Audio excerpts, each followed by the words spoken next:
Hello friends, welcome on our YouTube channel. हमारे YouTube channel का नाम है हमारा परिसर, जहां हम मिलकर पढ़ते हैं क्लास 8 का यूपी बोर्ड का सिलेबस। उसमें आज हम डिस्कस करने वाले हैं मैथ का सिलेबस हम डिस्कस कर चुके हैं। आज इसमें हम टॉपिक पर आ गए परिमेय संख्या, इकाई फर्स्ट। तो फ्रेंड्स स्टार्ट करते हैं। फिर इसमें सबसे पहले परिमेय का मतलब समझ लीजिए। परिमेय क्या होता है? परिमेय संख्याएं वो संख्याएं होती हैं जिन्हें P/Q के रूप में लिख सकते हैं। ऐसे लिख देती हूँ, शायद आपको बेहतर समझ में आए। P/Q के रूप में जिन भी संख्याओं को लिख सकते हैं ना, साधारण भाषा में कहेंगे तो उन्हें परिमेय संख्या कहते हैं। पर परिमेय संख्या से पहले आपको कुछ और बातें भी पता होनी चाहिए, तो हम उनसे स्टार्ट करते हैं। ओके फ्रेंड्स, क्लासेस मुझे नहीं पता मैथ्स की कितनी होंगी, पर मैं कोशिश ये है कि मैं आपको सारे टॉपिक अच्छे से क्लियर कर पाऊँ, कि कोई गुंजाइश ना बचे कि आपको ना आए। पूर्ण संख्याएं कौन सी होती हैं? Whole numbers.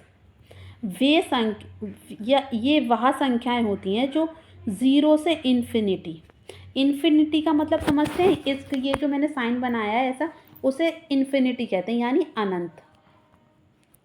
जिसका मतलब कोई मेजर ही ना कर पाए कि ये 1,00,000, जितनी बड़ी डिजिट आपके मन में आ सकती है, 1 करोड़, कितने भी ज़ीरो लगाती जाऊंगी ना, वो भी इसके आगे छोटा पड़ेगा। तो इन्फिनिटी होती है अनंत। ये जो मैंने लगाया है ये साइन, इसको कहते हैं अनंत, इन्फिनिटी। तो एग्जाम्पल्स लिखिए 0, 1, 2, 3, 4, 5, 6, 7, 8, 9, 10, 11, सो ऑन। मतलब ऐसे चलती जाएगी। इन्फिनिटी होता है अनंत तक, उसका कुछ मेजर नहीं हो सकता कि कहाँ तक हो सकता है, जहाँ तक आप देख पाएँ। उसके बाद आती है प्राकृतिक संख्याएं, यानी नेचुरल नंबर। नेचुरल नंबर कहाँ से स्टार्ट होते हैं? 1 से। जैसे आपने देखा ना, होल नंबर स्टार्ट हो रहे थे 0 से, नेचुरल नंबर स्टार्ट होते हैं 1 से। बस इतना अंतर है पूर्ण संख्याओं में और प्राकृतिक संख्याओं में होती है। 1 से इन्फिनिटी, ये मैंने देखो यहाँ लिख भी दिया है, अनंत तक जाने वाली। इसमें 0 नहीं आता है, इसमें ये 0 लिखा हुआ है ना, इसमें ये 0 नहीं आता है, ना ही नेगेटिव संख्या आती है। मतलब माइनस में नहीं जा सकते, -2, -3, ऐसे हम माइनस में नहीं जा सकते नेचुरल नंबर में। वो हम पूर्ण संख्या में जा सकते हैं, जो हम आगे पढ़ेंगे। पूर्ण संख्याएं ये क्या होती हैं? पूर्ण संख्या 3 प्रकार की होती हैं, इंटीजर्स कहते हैं इनको इंग्लिश में। पहला धन पूर्णांक, ऋण पूर्णांक, शून्य पूर्णांक। हम एक मिनट रुकिए, यहाँ आ जाते हैं। जैसे कि ये लाइन मान लीजिए, ये 0 हो गया आपका। यहाँ पे प्लस में जाएंगे, यहाँ पे माइनस में जाएंगे, तो 1, -2, -3, सो ऑन जाते जाएंगे। इधर +1, +2, +3। ठीक है, अब इसमें कॉन्सेप्ट समझ लीजिए। ये 0 से यहाँ तक वाली संख्याएं, 0, +1, +2, +3, ये कौन से होते हैं? Whole number. ओके, फिर सिर्फ ये वाली संख्याएं 1, मतलब इन्फिनिटी तक जाएंगे, ये याद रखना, इन्फिनिटी। वो मैंने लिखा नहीं है यहाँ इन्फिनिटी, इधर भी इन्फिनिटी। ठीक है फ्रेंड्स, +1 से इन्फिनिटी तक जाएंगे तो वहाँ क्या आएंगे? वो होंगे नेचुरल नंबर। जब ये नेक्स्ट ले लेती हूँ पेन का कलर, मान लीजिए ये ले लिया। चलिए, यहाँ से ये पूरा, यहाँ 0, माइनस, प्लस, ये क्या होंगे? पूर्णांक। शायद अब आपको बेहतर समझ में आ गया होगा। ये कॉन्सेप्ट। तो कितने प्रकार के पूर्णांक होते हैं? 3 प्रकार के पूर्णांक होते हैं, धन पूर्णांक, ऋण पूर्णांक और 0 पूर्णांक, शून्य पूर्णांक। धन पूर्णांक में 0 के बाद की संख्या या किसी वस्तु को गिनने में किया जाता है। ये एक डेफिनेशन लिखी है। 0 के बाद की संख्या होती है प्लस में। यहाँ एक और चीज़ ऐड कर लेना, जो प्लस में होती हैं। और हाँ, हर बच्चे को ये मैथ्स के तो नोट बनाने ही बनाने हैं, एक्सरसाइज के अलावा भी ये जब आपको ज़रूरत पड़ेगी तो आप इसे खोल के पढ़ सकते हैं। किसी वस्तु को गिनने में किया जाना, हम इन्हीं का तो प्रयोग करेंगे धन पूर्णांक का। वन मान लो मेरे पास 1 प्रोडक्ट है, आपके पास 2 प्रोडक्ट है, टोटल कितना हुआ? आप ऐसे तो काउंट करें 1 2 3, टोटल कितना प्रोडक्ट हो गया आपके पास? 3 प्रोडक्ट हो गया ना। तो गिनने में भी काम आता है पूर्णांक। उसके बाद होता है ऋण पूर्णांक। ऋण पूर्णांक है जिन संख्याओं के आगे माइनस ऋण चिन्ह लग जाता है, ये ऋण का चिन्ह होता है। ओके फ्रेंड्स, ये धन का चिन्ह होता है, इन्हीं को कहते हैं प्लस, इसको कहते हैं माइनस। मैं कोशिश कर रही हूँ बस कुछ रह ना जाए आपको समझाने से, और कुछ समझ में ना आए तो आप मुझसे पूछ भी सकते हैं, मैं पूरी कोशिश करूँगी आपको सॉल्व करने की। तो आप कमेंट बॉक्स में लिख सकते हैं। तो ये आप देख भी पा रहे हैं लिखा हुआ, -8 -6 -14 -19 -21 -55 -61, कुछ भी हो सकता है, माइनस में होना चाहिए, वो ऋण पूर्णांक हो जाएगा। वैसे ही धन पूर्णांक क्या हो सकता है? +6 ये लिखा है, +8 लिखा है, +9 इन्फिनिटी तक, +100 +50, anything it would be.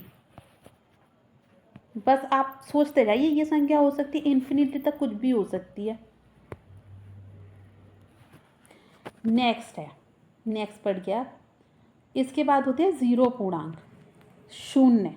Zero पूर्णांक उदासीन प्रकृति, परंतु ना ही ये धनात्मक होते हैं ना ही ये ऋणात्मक होते हैं, मतलब इनकी कोई प्रकृति नहीं होती, ये शून्य होते हैं, उदासीन है, मतलब ना ये प्लस की तरफ जा रहे हैं ना माइनस की तरफ जा रहे हैं, अपनी जगह स्थिर हैं।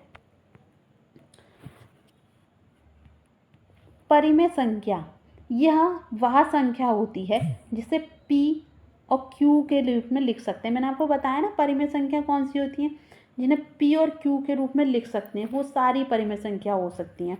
अब परिमेय संख्या कौन कौन सी हो सकती हैं ये मैं आपको यहाँ पढ़ के बताती हूँ। ये होती है जिन्हें हम P और Q के रूप में लिख सकते हैं। एग्जाम्पल के लिए मान लीजिए 5, क्या 5 परिमेय संख्या है? इसके नीचे हम 1 लगा सकते हैं। जिस भी संख्या के नीचे कुछ नहीं होता हम 1 मान लेते हैं ना, जैसे 6 है, 6 परिमेय संख्या है, बिल्कुल है। क्या 0 परिमेय संख्या हो सकती है? आप बताइए, 0 परिमेय संख्या हो सकती है? बिल्कुल हो सकती है, 0 परिमेय संख्या हो सकती है, उसके नीचे 1 हो। लेकिन ऊपर मान लीजिए 1 है और नीचे 0 है, तो क्या ये परिमेय संख्या होगी? नहीं होगी, क्योंकि 0 जिसके नीचे होता है उसको चाहे 2 से डिवाइड करो, 4 से डिवाइड करो, 5 से डिवाइड करो, 6 से करो, वो इन्फिनिटी जाता है, यानी कि अनंत पर जाता है। ओके फ्रेंड्स,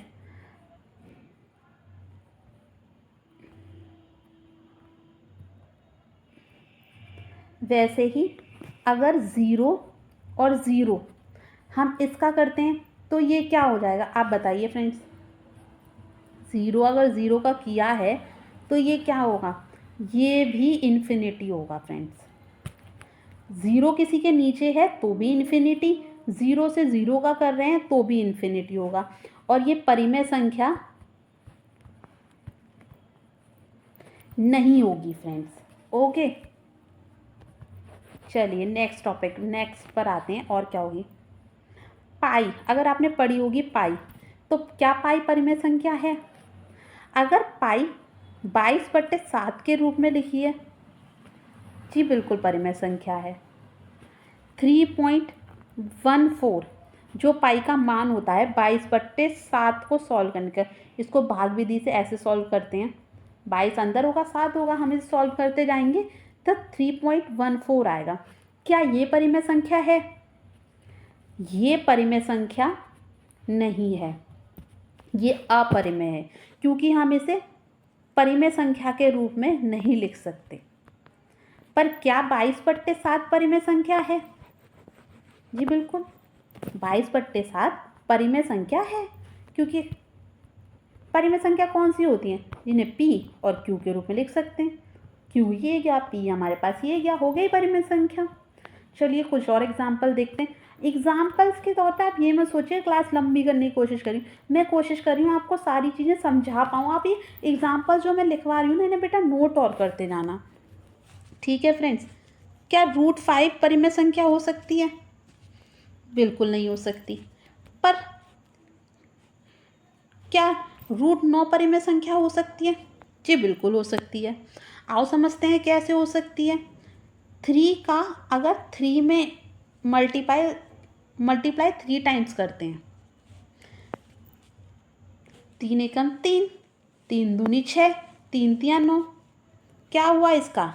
और मैंने उस दिन बता रही थी ना, रूट के अंदर जो 3 अगर 9 लिखा हुआ है तो इसका रूट से जब बाहर निकालेंगे तो 3 बचेगा, और वो मैं आपको आगे वाली क्लासेस में समझाऊंगी कैसे। √9 हो सकती है हमारी परिमेय संख्या। अब 3 हमारे पास आ गया, आप देख पा रहे हो 3 हमारे पास आ गया। अब बस हमें यहाँ क्या करना है, 3 के नीचे 1 ही तो लगाना है। और परिमेय संख्या कौन सी होती है? जिन्हें P/Q के रूप में हम लिख सकते हैं।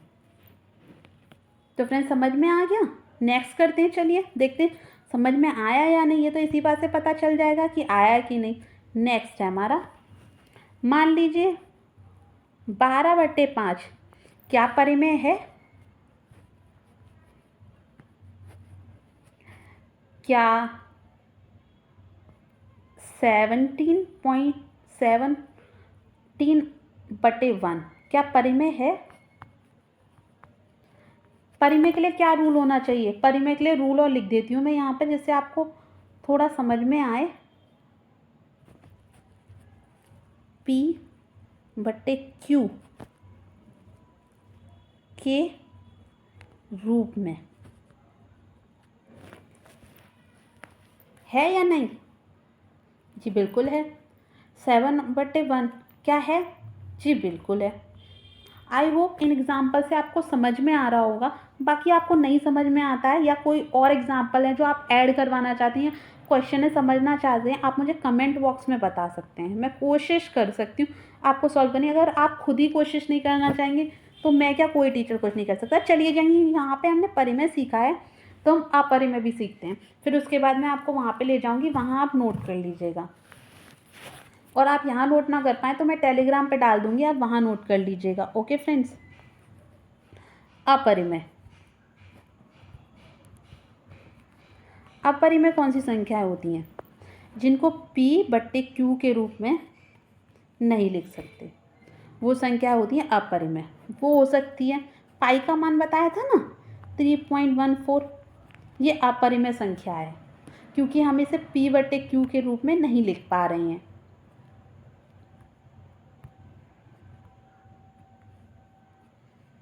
चलिए कुछ एग्जाम्पल्स देख लेते हैं जिससे आपको बेहतर समझ में आए। जैसे मान लीजिए 5, √5 को हम क्या डिवाइड कर सकते हैं? 5 को किससे डिवाइड करेंगे? 2.5 से। ऐसा वो भी इंटू नहीं हो पाएगा। हमें देखना है इंटू में जितनी बार लिखा है, मान लो 3 को लिखा है तो 3 को 3 बार आना चाहिए, 5 लिखा है तो 5 बार आना चाहिए। 5 25, √25। अगर मान लीजिए यहाँ √25 लिखा होता ना, एक सेकेंड, अगर यहाँ पे √25 लिखा होता तो वो परिमेय हो जाती, क्योंकि 5 आ जाता, नीचे 1 लिख देते, P/Q को फॉलो करता तो हो जाता हमारा परिमेय संख्या। ये यहाँ पे नहीं कर रहा है तो ये यहाँ नहीं हो पाएगा। ठीक है फ्रेंड्स, आज के लिए हम इतना ही रखते हैं। ठीक है, अब बस आप इसे नोट कर लीजिए और फिर क्लास वाइंड अप करते हैं। समझते चलिए बस, अगर आप ये नोट कर लेंगे ना और समझ लेंगे तो पक्का आपको आ जाएगा। कोई मैथ्स हुआ नहीं है जो आपको आ नहीं पाएगी।